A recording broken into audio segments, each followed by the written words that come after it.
to order and welcome everybody. One introduction, Mr. Winfrey. I'm Winfrey, taking Neil's place. I choose to fill. Yes. I'm doing my best. See all's help. Good to see you here. Good to see you here. If you would, if you can stand, so pledge allegiance. I pledge allegiance to the flag of the United States of America and to the republic for which it stands, one nation, under God, indivisible, with liberty and justice for all. Thank you. We'll call to check, see if we have a Support. Chesterfield County, Mr. Carroll. Here. Henrico County, Mr. Nelson. Here. Goochland County, Mr. Winfrey. Yep. New Kent County, Mr. Moyer. Here. City of Richmond, Mayor Bula. Here.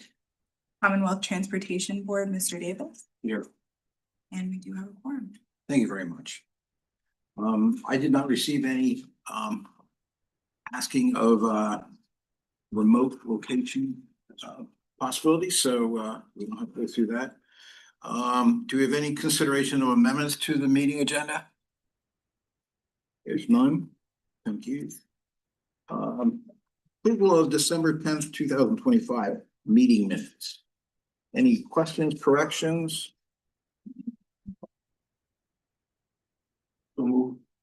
We have a motion. Second.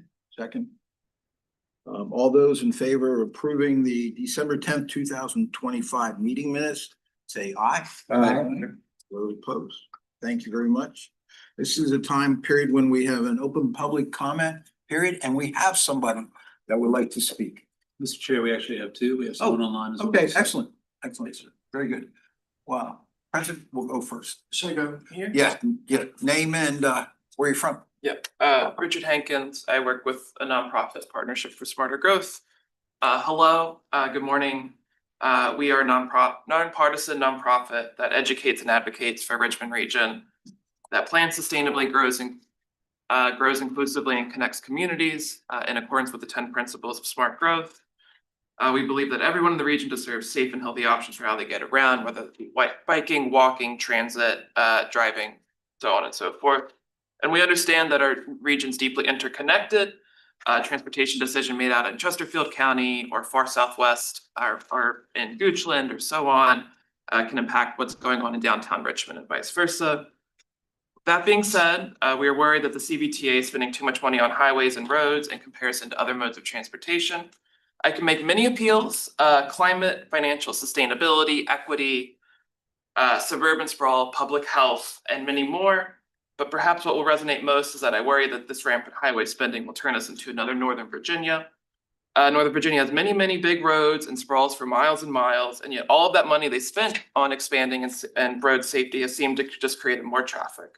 A more multimodal approach would be the most effective way to steer us into a different, less congested future. Thank you. Thank you very much. Mr. Latimer? Good morning. Can you hear me okay? Yes. Okay, great. And I believe there were some slides. I can share my slides, or I believe last time they were pulled up. I think we can do it. Okay. We can bear with us 1 second.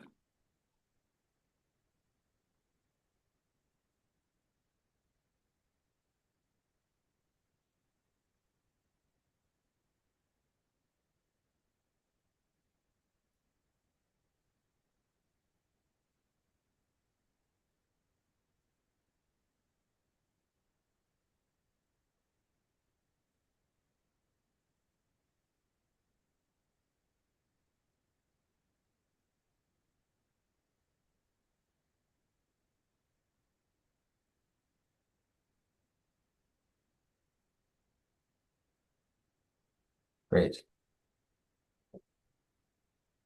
So my name is Jeremy Latimer. I'm the Director of Rail Services at the Virginia Passenger Rail Authority. Thank you for the opportunity to present to you this morning.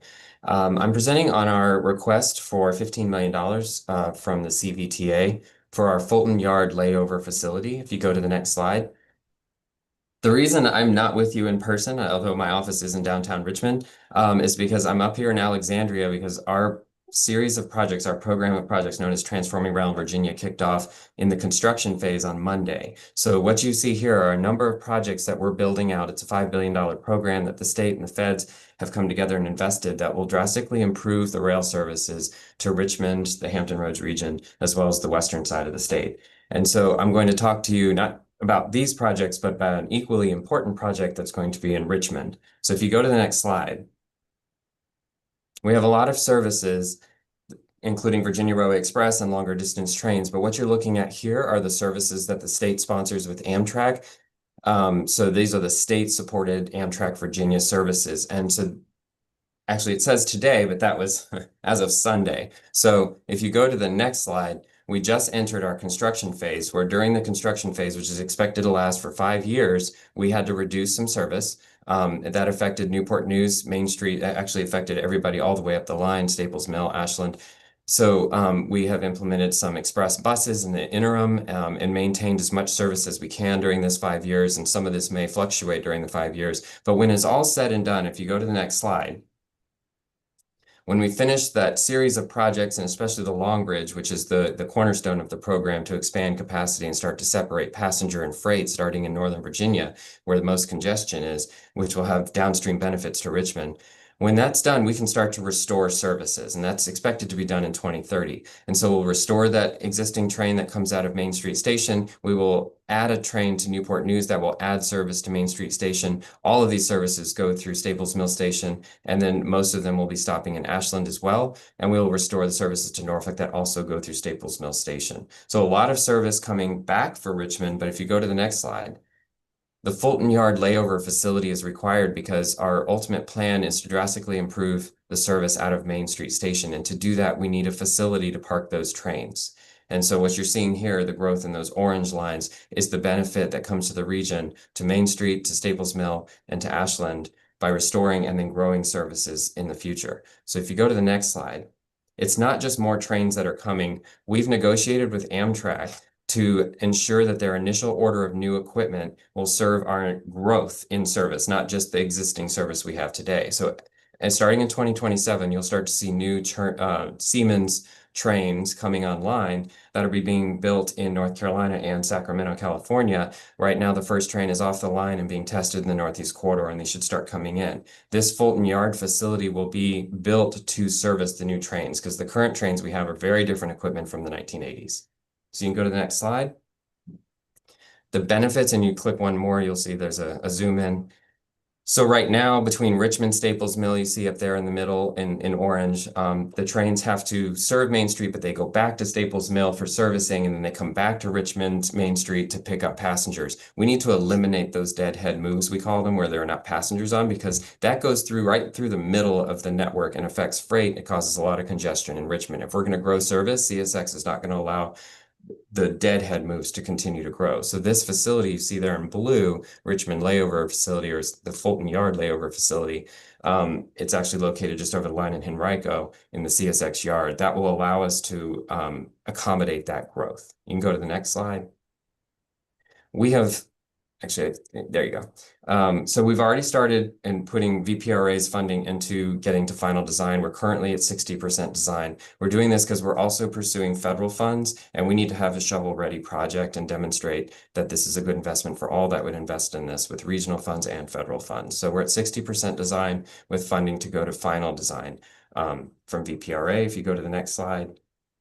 Is just a quick overview of our schedule. You can see a gap between the green and the red there before we get from right-of-way acquisition and design into construction, and that is because this is not a fully funded project. So that construction is imperative to have funding in place to meet our deadline to start turning on the services that we had to scale back, but also the growth by 2030. You can go to the next slide. This is just the budget to show where the 15 million would fit into leveraging federal funds. So Amtrak received funding for upgrading for new equipment. We have secured $30 million towards this facility from that congressional funding going to Amtrak. But then we would also be able to leverage additional federal funds if we were to have regional funding. And so it's a very important piece of the puzzle to get $15 million from CVTA. And that is the end of my presentation, so I can take comments. Thank you. Mr. Latimer, appreciate that. Any questions from Mr. Lattimore on that? Mr. Chair. Yes. Hi, Mr. Louderman, this is Rex Davis, Richmond District CTB member. Could we schedule some time to speak about this facility? I've only had some minor exposure to this. Probably before Smart Scale announced last time. I don't think this was, correct me if I'm wrong, I don't think this was a Smart Scale, but it was being considered as an additional project that maybe VDOT could advance, and I think there were some conversations about having the secretary introduce it as a standalone project for funding, but it never got there, never got voted on at CTB. So I have a little bit of familiarity with it, but I do recognize the choke point in the deadhead as it relates to going back to Staples Mill. And with the investments in the Long Bridge, I know that's a strategic asset for the Commonwealth. So I'm interested in learning more about this facility and see how we can work together to get you where you want to be. Absolutely. I will reach out after the meeting and schedule some time. Great, thank you. Thank you. Anybody else? Thank you again, Mr. Lattimore. Thank you. Next is Finance Committee Chairman's report. I don't have anything that we haven't talked about a few times since we've had a full board meeting and it's been a while. So most of that has been covered. Mayor, do you have anything? Okay, so Assistant Vice Chair. Okay, the next we'll go to the CVT activities report. Mr. Parsons. Thank you, Mr. Chair. Page 10 of your packet shows the tax collections and distributions for FY26. This is our current report, including August tax activity received the end of November. We do have, I'll point you again to the two green boxes at the bottom of the table. We do have a fully realized working capital reserve. We have some allocations of the remaining interest income, but there is interest income that has not been allocated in the amount now of 15.5 million. And we have 329.5 and change million that is currently committed to regional projects. The bottom table on this page shows the actual recipient, the commitments of the regional interest income, including working capital reserve, fall line trail wayfinding, and fall line design build number 2. And again, it reflects the available balance of current outstanding interest income. The next page is the investment report for November of 2025. This shows kind of what we've all been experiencing with the market locally as well as regionally and federally. The 3 bullet points on the right-hand side kind of reflect the talking points that we received from our fiscal agent. Fed lowered rates by 25 basis points September and October, and then again in December. There's an increase in interest earnings compared to the prior year, but that's due to our portfolio balance, not because of the actual interest rates. So we are still seeing interest earnings growth, but it is through no help of the interest rates. We do have CDs historically that have all matured. But at this point, it is not a good fiscal decision to reinvest in CDs at this time because of the yields.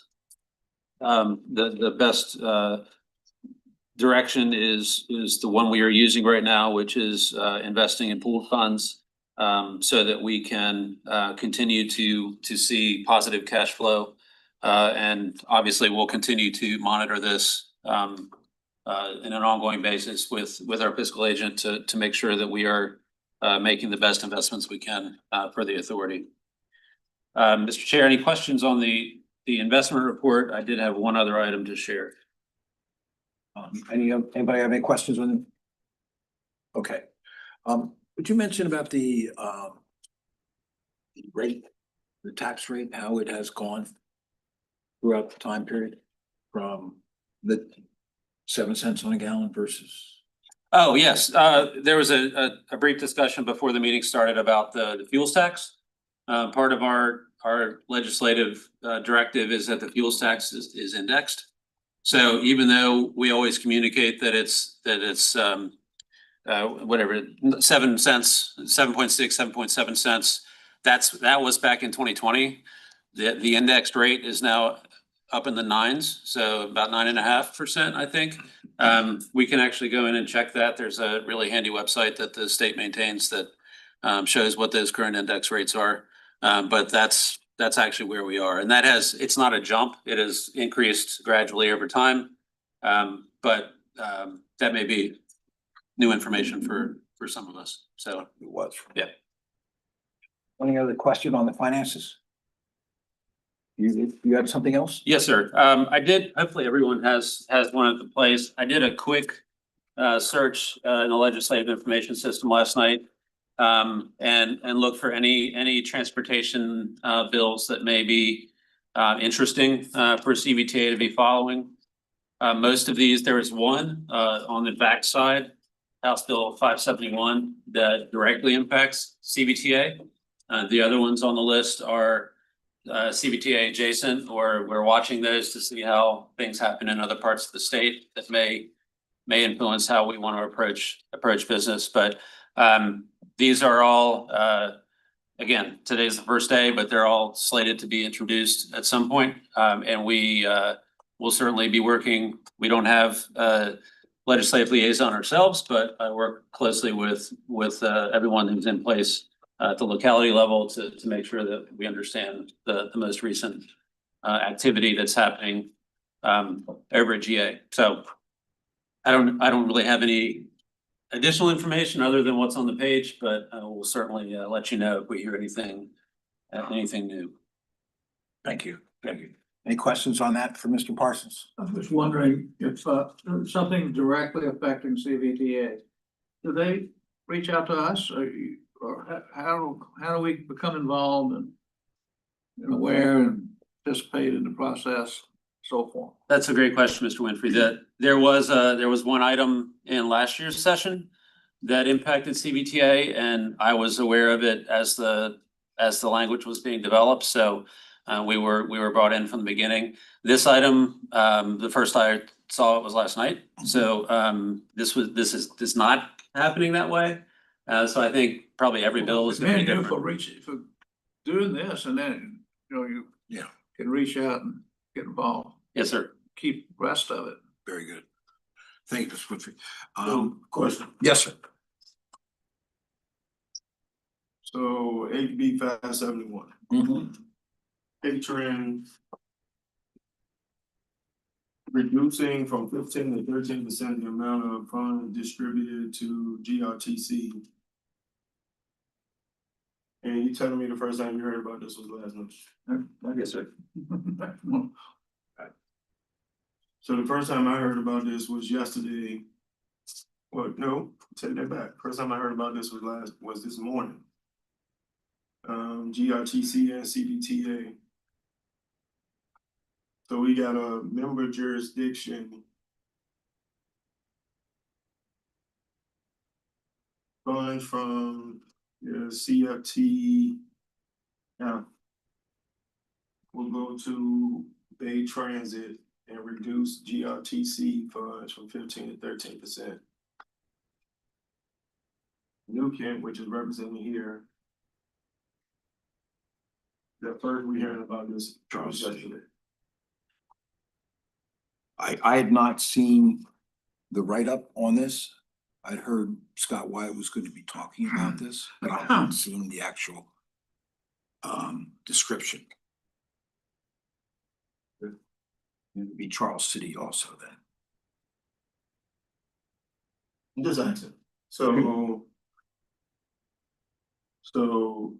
Scott Wyatt wouldn't come and get Calendly's blessing on this. He just do this without New Kent's blessing. It's not something that we asked for. Okay. We've always wanted funds for Bay Transit throughout from either the state or more from our localities. but we haven't gone to Scott White and say we need this. So Scott, I'll say he's looking out for us, or he thinks it's something that he could champion throughout this year, which is gonna be an interesting year. You know, this may be a good test to pursue how the genesis of this and how it developed and Mm-hmm, who was involved, and maybe we can inject some process in the future so that we have a seat at the table when these things are discussed or something. I don't know. I can give a- Now, I can give a full report on in our next meeting. Okay, on that exactly what you're talking about, from start to finish, to start to today, And it may be too late. Next meeting, because I mean, the bills move. Next time we meet 30 days from now, but can you start digging and give us some more yeah, information? please.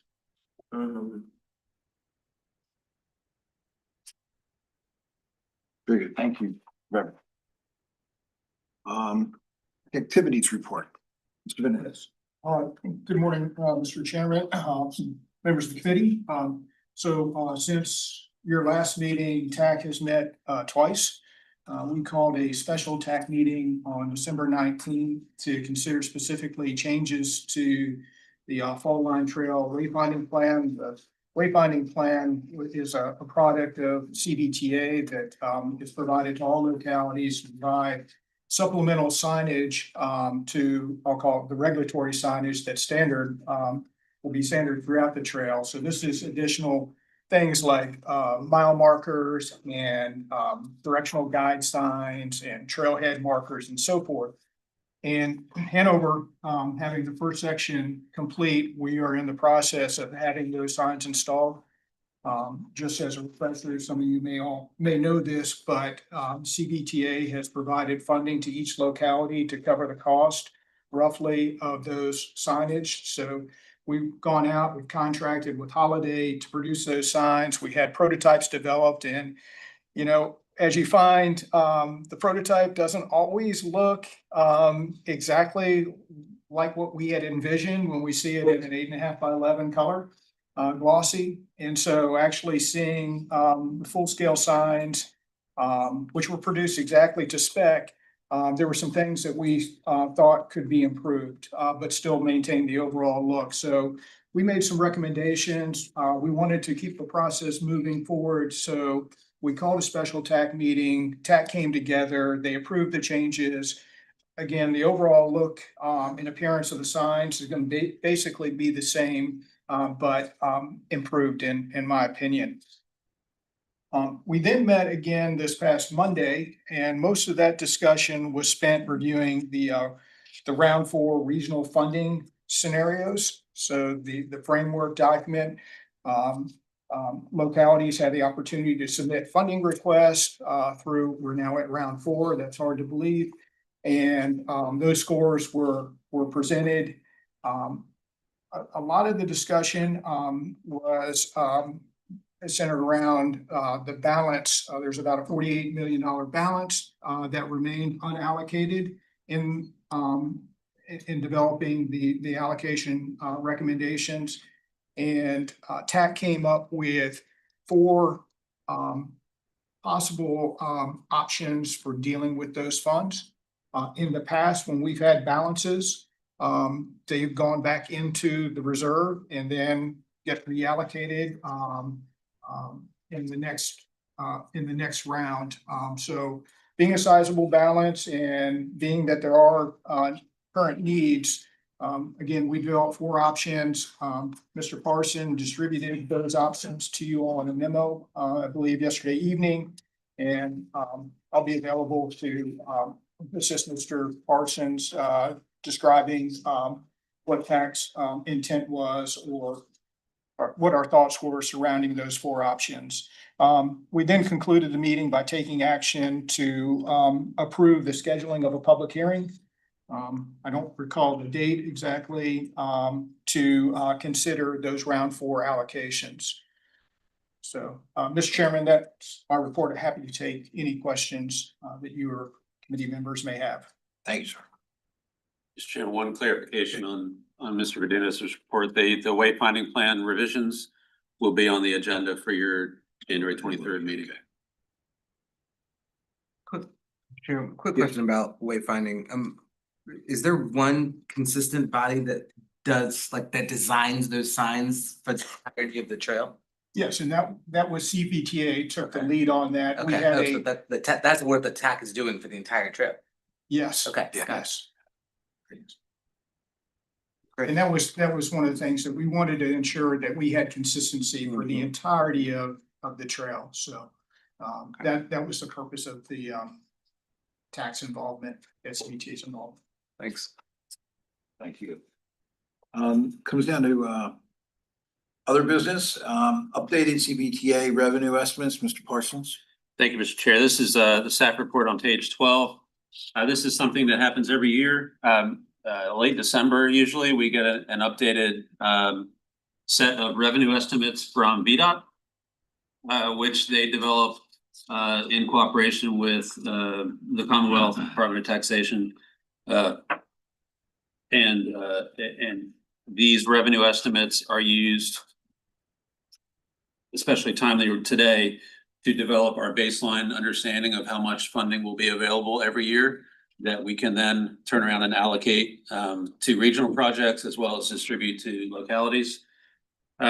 There's all the communication from the Commonwealth is included. So page 13 and 14 are what we received directly from the Commonwealth. You can see on page 14 the December 2024 forecast versus the most recent November 2025. Total CVTF revenues, which is a combination of our sales tax and fuels tax, grows slightly over the 7-year period that the state provides. But we do see, when you look at the change on the far right side, the sales tax shows slight growth the first 3 years and then shows a decline in later years. I do intend to get more information from the CFO at VDOT to understand what the thought process was and what the influences were in predicting those declines, so that we can better prepare ourselves and our local coffers to understand what those impacts are going to be, 6-7 years from now. But this is what we are working with for now, and these numbers have formed the baseline for the rest of the discussion today and for our public hearing in February. There is a requested action to recommend acceptance of the 2026 revenue estimates and incorporate them into the round 4 regional funding scenario. As I said, if we do learn that there may be revisions to those, we'll automatically make those updates and incorporate those revisions into the baseline numbers. Okay, thank you, Mr. Parsons. Any questions on that? And as you heard, there is a requested action. I would think a voice vote would be Yes, sir. good. So if I could have a motion to accept the 2026 CVTA revenue estimates from So VDOT. moved. So moved. Second.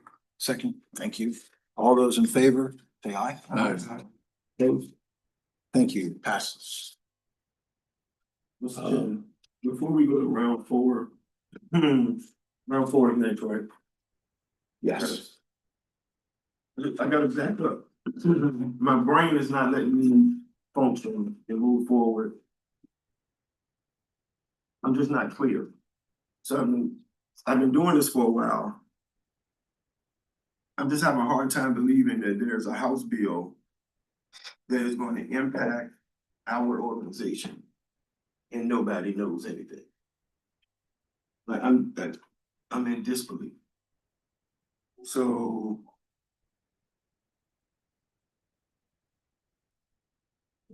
almost $500 million will be impacting GRTC budget if it drops from 15 to 13.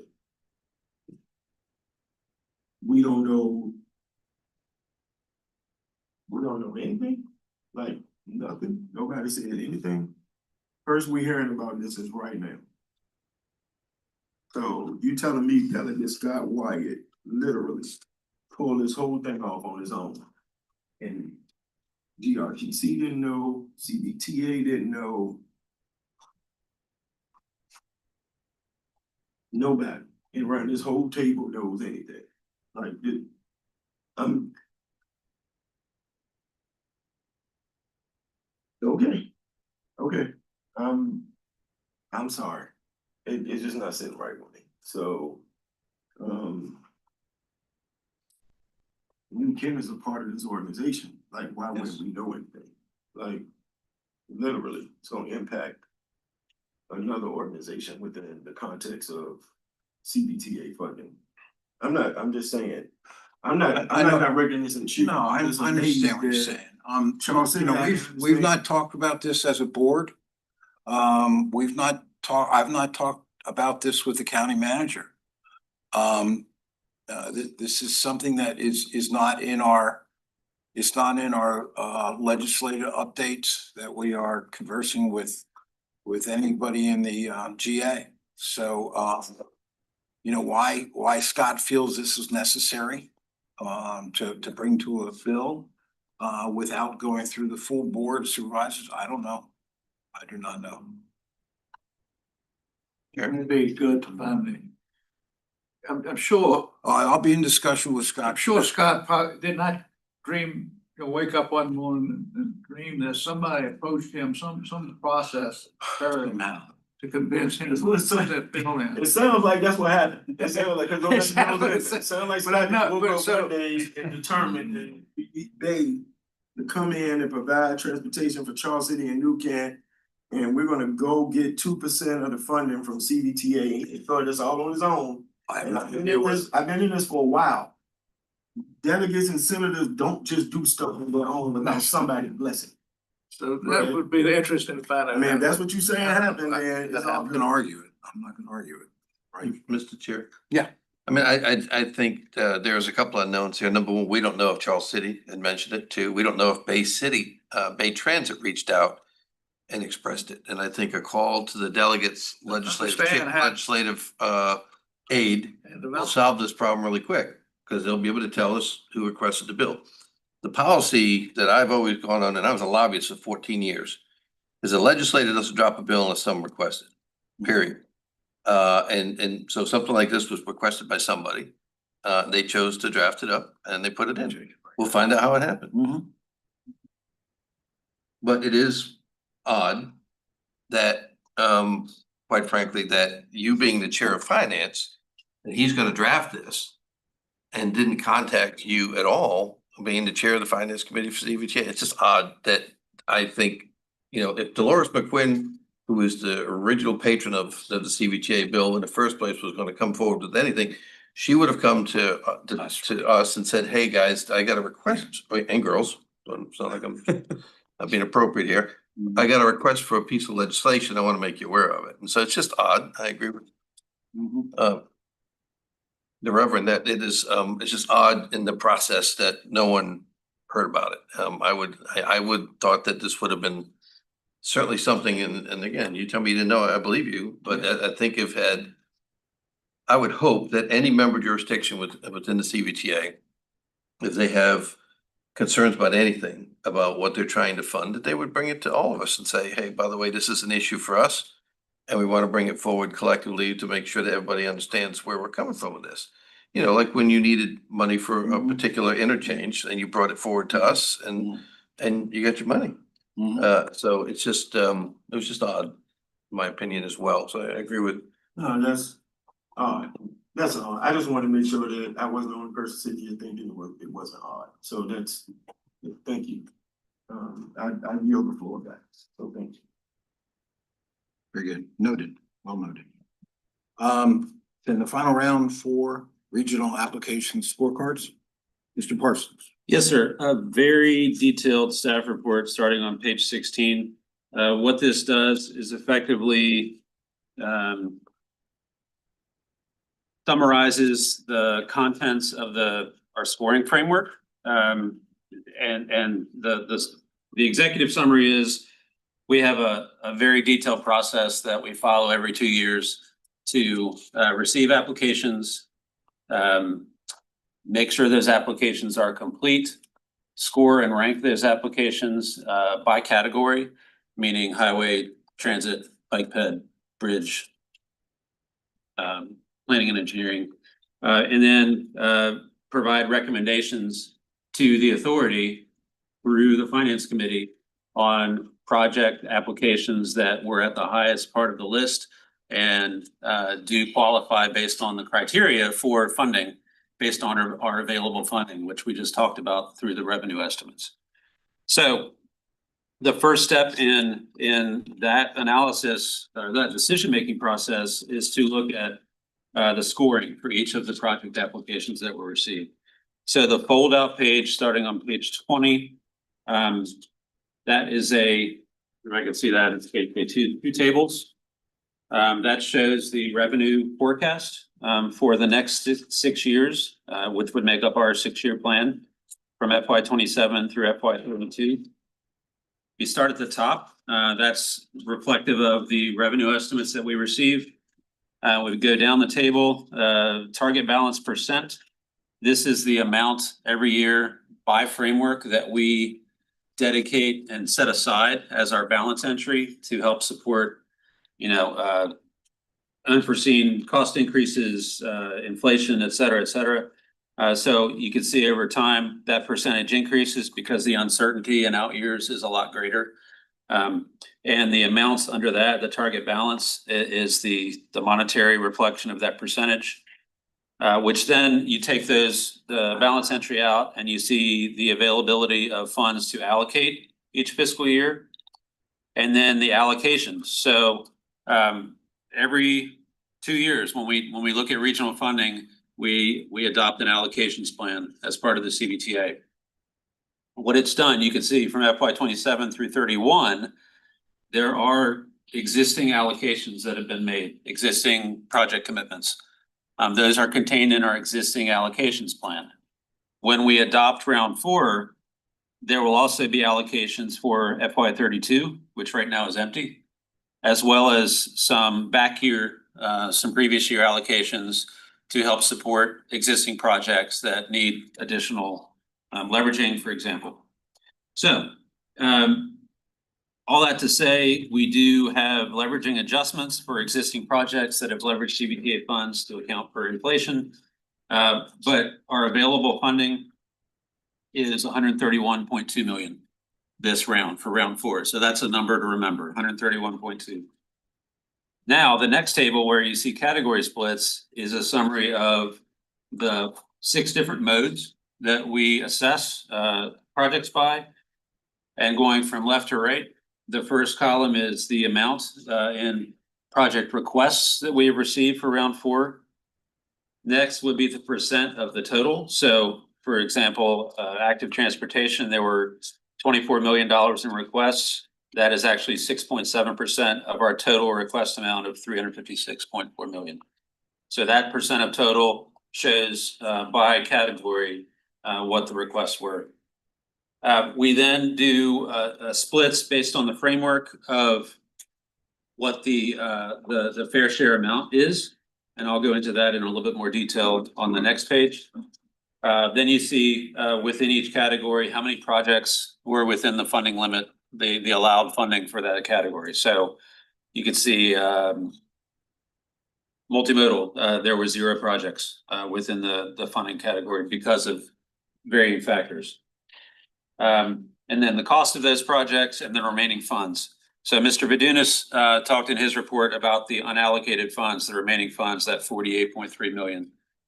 That is not accounted for according to our framework, according to our criteria. So those funds are available to be applied to projects as the authority sees fit. So this time, this round, TAC had a very detailed and thoughtful discussion about that unallocated balance and has prepared some options for consideration by the authority. And we'll pass those out in just a second. Check, can I ask a question just about the process? Yes, sir. Okay, so the TAC evaluates all these projects and then doles them out based on a scoring algorithm of some kind. And that got us to this point where there's 48 million left. Is it just because the way the process was spelled out, they don't keep working down other projects that met the threshold, or no other projects meet the threshold? Yes, that's a great question, Mr. Mayor. The way the process has been spelled out in our adopted framework, we only fund projects that can be fully funded. Okay, So due to Okay. varying factors, and we can see that in the actual scoring sheets on the next couple pages. got it. A project may have asked for, to fully fund it may have been 15 million. Yeah, There was only 10 million available. So that 10 million was not allocated according to the framework. But 10 million available in that particular category. in that category, Right, yes, so sir. you gotta make sure you Yeah. point that out. Each category has a limit Correct. on what can be allocated per category, whether it's multimodal, bridge, highway, whatever it might be. Yeah. And then those limits, if you can fully fund the project within the allocated funding available, that's how that project would get funded. And if someone came in and said, I needed 15 million, but you only had 5 left, that project doesn't get funded. Yes. Does that explain it? Yeah, super helpful. And one other minor clarification, Mr. Mayor. The TAC developed the criteria and the framework, the document, that was a 9-month, almost 12-month process, I think. So very aware of the criteria. Staff developed this list.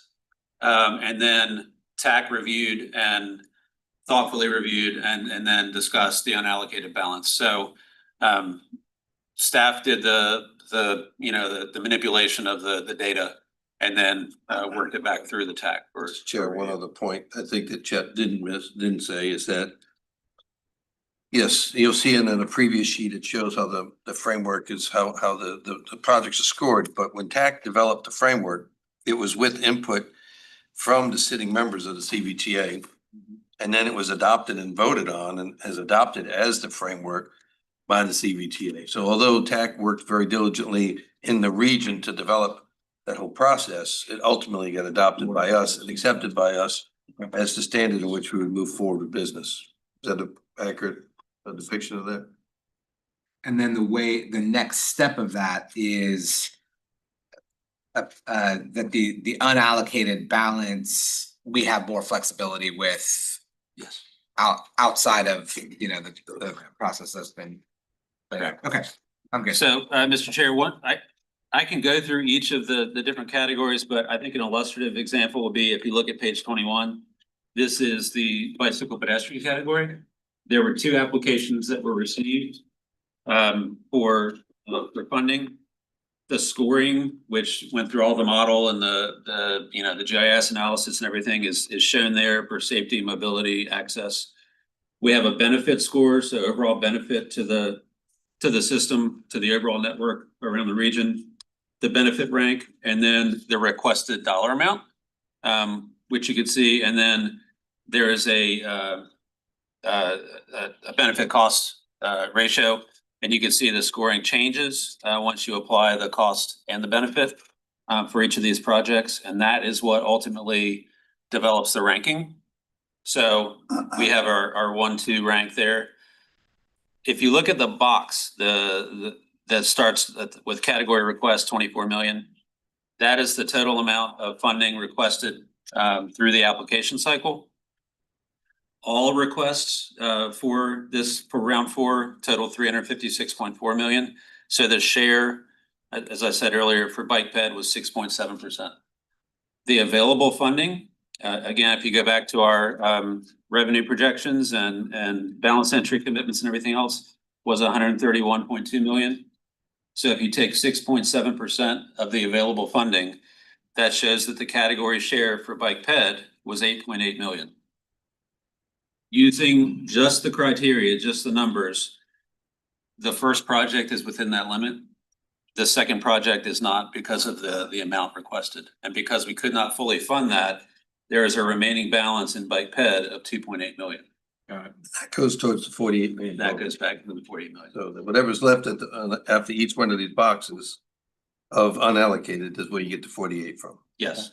So if you go through the same same view of each of the different categories, the remaining amount, as Mr. Carroll mentioned, will all add up to 48 million. Right, so maybe a stupid question, but what's done with the 48 million? That's what we gotta figure out. That's up to the CVTA. That's what we gotta figure out. Come on. Oh. Yeah. But just a quick question, Mr. Chairman. So this document that you're showing us now, that's online for people at home to see? It's part of the agenda packet, so yes. I just want to make sure, because if, you never know, someone may actually watch this meeting.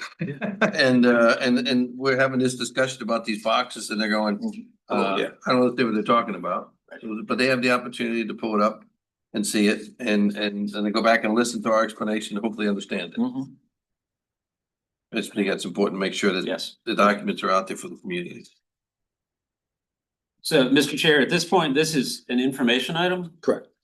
We do have a February Finance Committee and a February TAC meeting before our item before action would be to set a public hearing for your February 27th meeting. At that point, this information can be incorporated into your decision, possibly for which projects to commit funds to.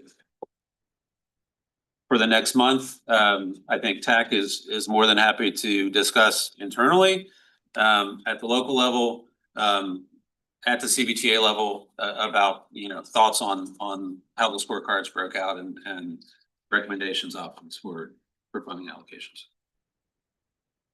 Very good. That in your report, was that for that? I have a question, Mr. Chair. Yes. Actually, it's like more of a statement. There was certainly I always encourage people from the community to come in and speak and express their thoughts and concerns, especially when it comes to how we're spending the taxpayer dollars. But I think it should, for those who may be watching at home, you need to understand that the first big project funded by the CVTA with $104 million, I think it was the number, maybe 105, was the Fall Line Trail. And of that 15% that goes to GRTC, $200,000 was allocated for the multimodal transit study that they did, and then they initiated additional multimodal transit throughout the region, which would not have happened, in my opinion, without the creation of the CVTA. And I think GRTC is finding a lot of success with those expansions. And so it's not that the CVTA is not allocating funds, because if you look at what you just talked about, for a bike ped, right? Well, God, you guys only gave us, 8 million and 6 million funds one project, but you don't fund the other. And so someone could look at that and go, we're really not funding anything, but we actually are funding a lot of different projects that are diverse beyond just this, sidewalk projects and other things. So I just wanted to make that statement, because someone who is watching this at home may look at that and go, hey, but you just only said you put 8 million towards a bike ped project, and then 18 million didn't go towards the Fall Line Trail that could have. And so, and again, we're trying to make sure that we are good stewards of the tax dollars that we're getting. I think the CVTA collectively, all those teams done a good job of that. So thank you, Mr. Chair. Thank you, Mr. Parsons. I guess we use a request for the time for the public hearing.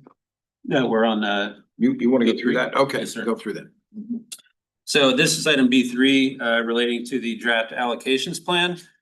This is kind of the next step. I've mentioned the allocations plan in the previous agenda item. So this is page 27. This is where kind of the meat and potatoes are.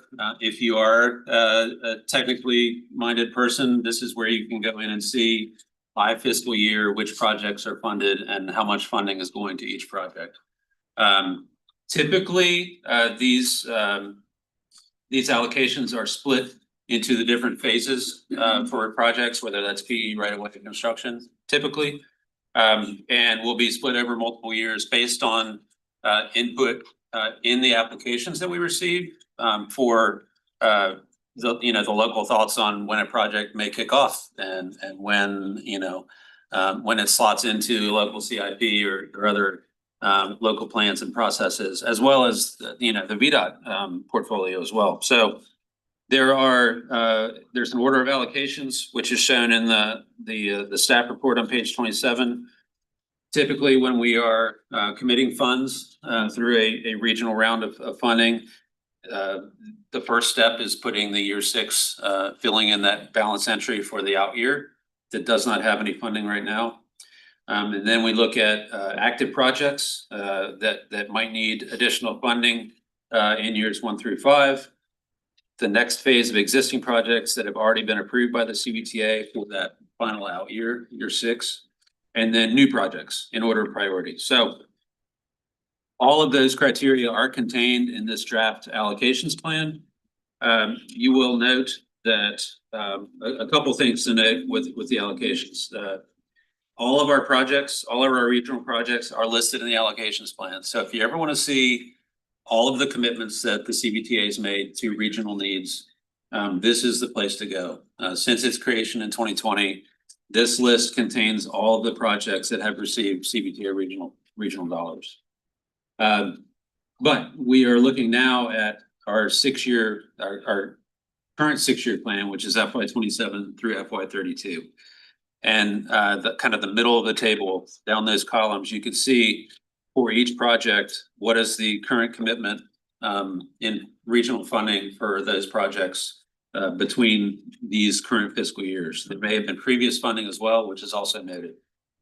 The notes on the far right column kind of show the additions and new parts that the authority and public should consider for round 4. There are some projects that are recommended for additional funding. There are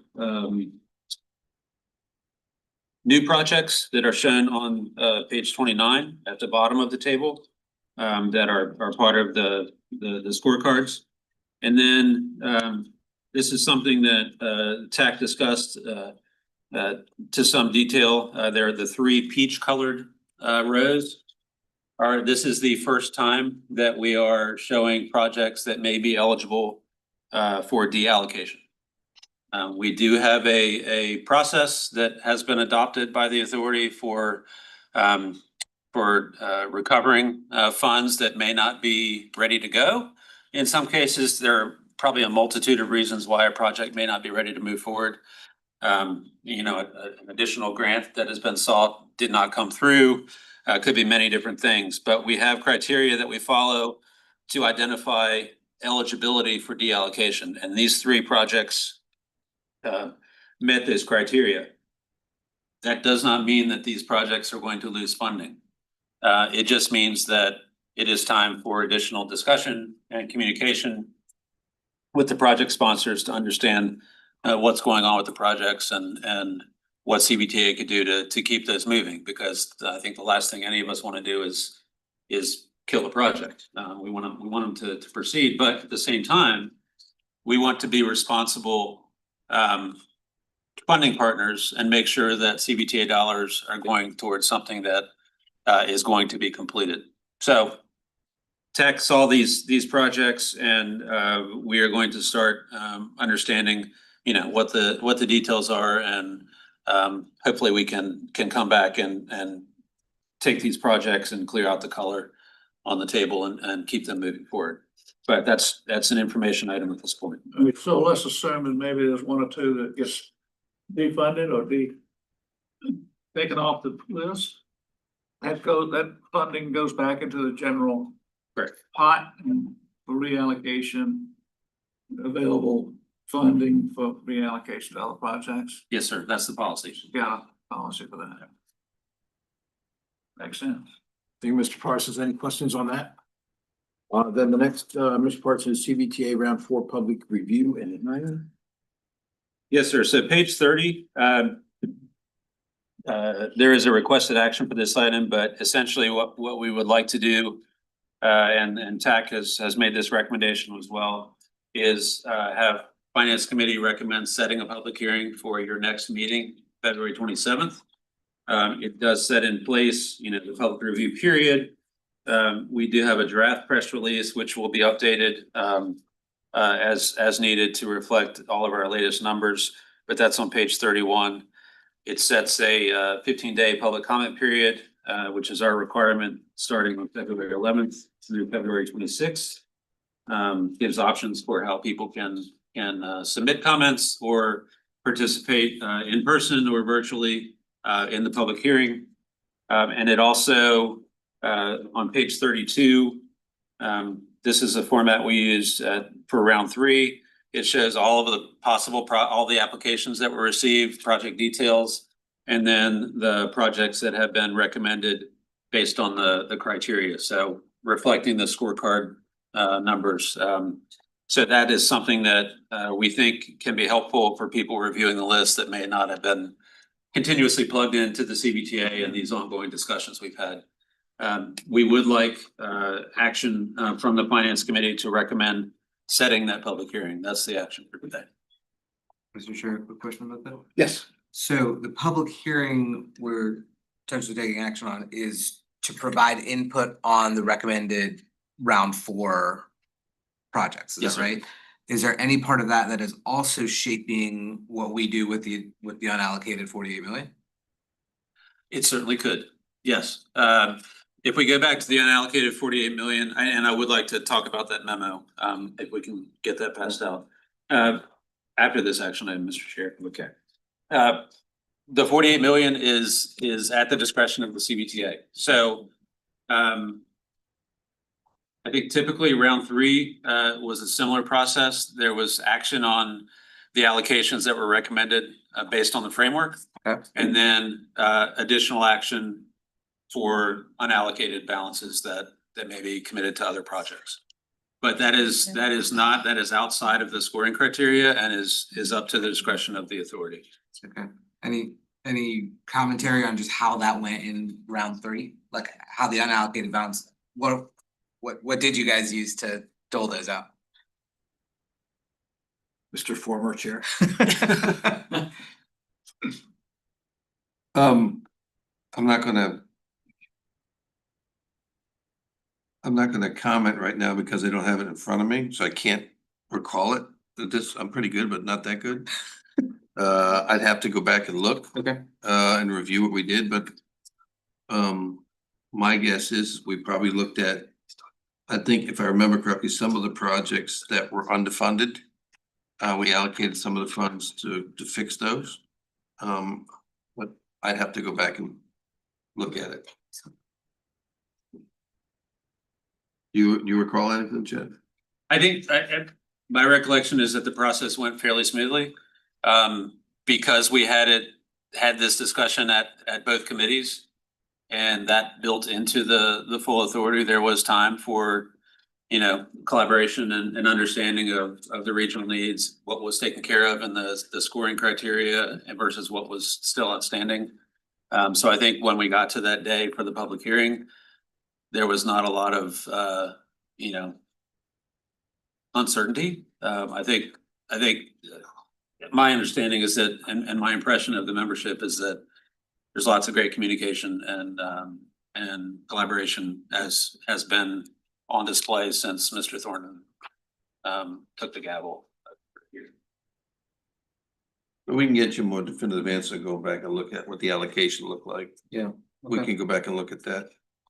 And what would be like, when do we have that conversation? Like what's the timeline before a decision gets made about that piece? So we're going to go to public comment about the TAC recommendations for round 4. There's also a parallel process where this group and then the full board are thinking about the unallocated balance, right? Do those decisions that get made at the same time? Are they working on different timelines? Well, Mr. Chair, we have a full committee meeting coming up later on the month, which gives opportunity for discussion then. The motion we'll make right now is to make a motion to approve, to the full board for a vote to set the hearing, right? Well, Yes, sir. right, so that's what we're talking about with a motion here. So we still got time between now and when the next meeting is, to talk amongst ourselves. And then it could be on the next agenda, moving forward. I don't think it was on what we looked at yesterday, but it could be on the agenda to have a discussion on, at our next meeting. And then an additional discussion after the, public hearing. So there's time. Very good. So at this time, I'd be looking for a motion to recommend setting the FY 2027 to 2032 regional revenue funding scenario. for public hearing on February 27th, 2026 at 9 AM. Mr. Chair, my motion would be to recommend to the full board to set that date, because it has to be set by the full Okay. board. Very That would be good. the correct motion. That's my motion. Okay. Second, very good. All those in favor? Aye. Those opposed? Can I ask another, and I'm sorry to be disruptive, but. No, you're not disrupting. You do, you can ask Yeah. any question you want. Please. All right, so the 48 million, which was made up of residual funding that could not meet the requests on that list. So it just didn't come out, so it was enough to fund it, so it goes back into the pot. Now, are these requests here on that list, or is this totally separate from that list? It seems to me you ought to go back to that original list and start funding some of that stuff. Is this part of that list? I'm not smart enough to tie that in yet. Yes, sir, Mr. Chair, can I? Yes. Review Talk the about memo? the memo. Okay. This will help. So, we just distributed and we'll get this posted with the agenda if it's not there, on the website. This is a memo that came about due to the PAC discussion, on Monday, the 12th, so 2 days ago. Providing options, for consideration by the authority on how to approach the unallocated balance, which is about 48.3 million. 4 options presented. This is not all inclusive, but these are 4 options that TAC recommended consideration of. The first would be to leave the unallocated balance unprogrammed. So put that 48.3 in the pot that could be used for future needs. The second would be allow the jurisdictions with the next project on the list in each category to reduce their request to match and receive the available balance in that category. So, for example, Project X received, Project X is the next list on the transit category. There is an available balance of 13 million. The project had originally requested 15 million. The option 2 would be allow that Project X to reduce their ask to the available balance and then fulfill that category unallocated number. So that's option 2. Option 3 would be is more project specific, to fund the Shaka Valley streets improvements in Richmond, Fulton Yard layover facility in Henrico, split the remaining balance between the I-95 operational improvements in Hanover and the Poway Parkway in Chesterfield bond candidate projects. That is, all of those projects are applications for round 4 that did not receive funding based on the criteria. So they are down the list and not currently recommended for funding. And then option 4, which was kind of alluded to in option 3, is to use the unallocated balance to advance PE and right-of-way for candidate bond projects so that they are shovel ready. This is not something we've even discussed today. Part of the scoring criteria included all of the bond projects that were brought forward by membership. They were not included in the scoring, but they are included in the criteria.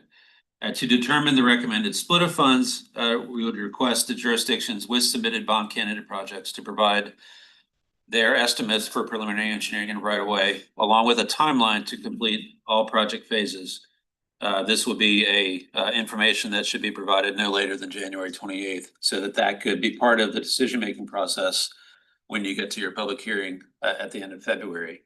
And the reason this discussion happened was, as we have moved towards bonding over the past almost 3 years now, the message loud and clear has been bonds will not be attractive unless projects are shovel ready. So this unallocated balance is seen as an opportunity, I think, on behalf of TAC to advance those projects that are bond candidates to being shovel ready. That's why we're looking at allocating funds to PE and right away.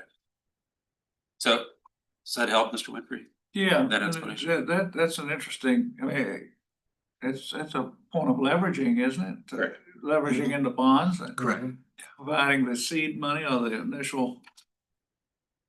It's interesting. Yeah, Mr. Chair. Yes.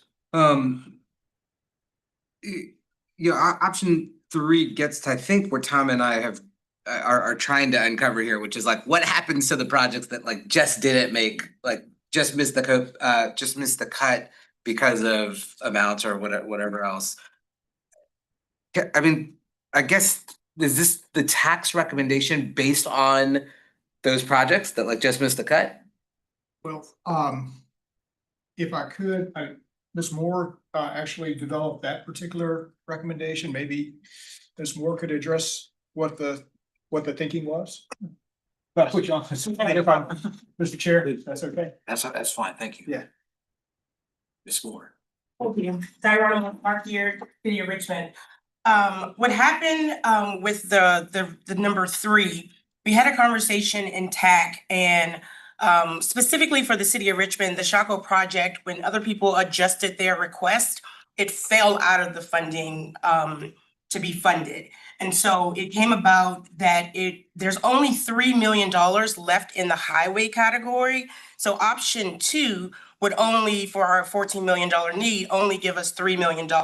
So that's why we don't particularly like option 2 from the City of Richmond point of view. Option 1, again, puts it out into another 2 years from now to spend those dollars.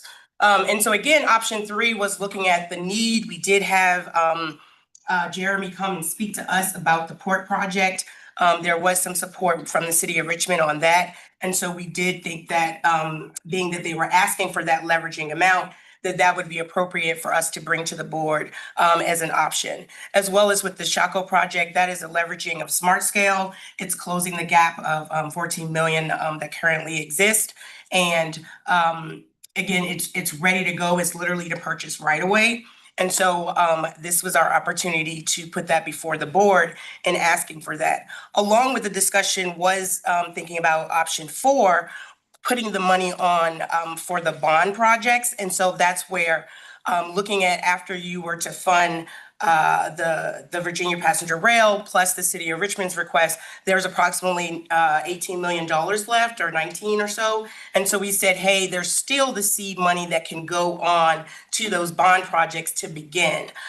What specifically I stated about the 48 million and these bond candidate projects, they have price tags each of about 300 million. So even when you're looking at shovel ready, you're looking at about $30 million to get it ready. But putting the small amount, we found some success with the Downtown Transit Center and North-South BRT. We have small seed money to leverage from the CVTA on that, specifically 8 million for the North-South, which we have been leveraging to get federal dollars to continue to build the project. And we thought that would be good for those localities to have that ability to do that type of leveraging early on to get their bond projects ready. So that was the concept for number 3. So there's some assessment of shovel readiness and then some. Yeah, there's the 2 are ready to go, the 2 projects that we stated in number 3, which would be again the Fulton Yard and then the City of Richmond's project. And then the other 2, those are getting those ready, putting seed money, getting VDOT ready. I think VDOT would be excited about having those dollars to begin to leverage planning dollars to actually move some of those projects. So that was the thinking about that. So you have getting some 2 are shovel ready and the other gets 2 closer to getting to shovel ready. Thanks. So that would be going towards a possible 30 million seed money, or even up to maybe $90 million seed money if you had 3 bond Exactly. projects. And so the 48, again, it's not $100 million to do that type of seed. And so that was just the thinking behind that. Do we have a list of those bond projects? We do. It's actually in the table. Okay. Mr. Chair, one clarification on that. I think part of the TAC discussion, and not to jump too into the weeds, we would want to have, fine-tuned estimates from the localities that have bond projects to understand what the actual need is for PD right away. Okay. Because some of them have already started, and we might not need the full 30 million estimate that Ms. Clark. And some may have other money coming in Yeah. to help fund that P and E Correct. project that they got from other sources. So we really have to drill down as to what the actual numbers are. Very good. Thank you. That's it. Next is CVTA Finance Committee members' comments. Any comments from any of the members? Any ideas, solutions, Mr. Winfrey? No. Okay. Yes, Chair. Mr. Dix. Just briefly, last week we had CTV meeting here in Richmond, and the TAP projects are gonna be making their way through the system here very soon. Those have dropped 78 applications for TAP projects throughout the state, 19 in the Richmond district, 16 in Nova and 16 in Hampton Road. So once again, Richmond's leading the way, leading the charge. So we appreciate that. Very good. A little light on funding this go round as compared to last time. So I think we've got about 4 million in my pot, and the planning organization will bring additional resources there. We'll stretch those dollars as far as we can. I think we're planning on meeting on the 23rd after our meeting here to go through those list of projects. And then again, on the 2nd of February to finalize projects, they need to be turned into, the selections will be turned in by the 6th of February. So just stuff on people's radar to let them know that these TAP projects are moving. So. Sure. Yep. Thank you, Ms. Davis. Anybody else? Mr. Yeah. Chair, yeah, I know we, and I made the motion to approve the estimates from VDOT on the projected revenues. I still have questions on their projections on the sales tax. If they're wrong, it could be even more than 131 million, right? So they're being conservative on, I think, 28, 29, 30, 31, 32 on those last 4 years out. And so right now we'll just have to wait and see if they revise them. We'll see what happens next year. What we find is year to year, these numbers get revised, either up or down. Yeah. So we'll just see what happens in the future. And some idea on why they thought it would be less in 1 year versus the other. Just be curious on the theory. Yes. Thank you. The next meeting would be February 11th, 2026 at 9 o'clock here in the ballroom. And then we have a full meeting on January 23rd. It's 23rd during the full meeting. Do I have a motion to adjourn? I'm a Second. All those in favor? I Thank you very much. I'll take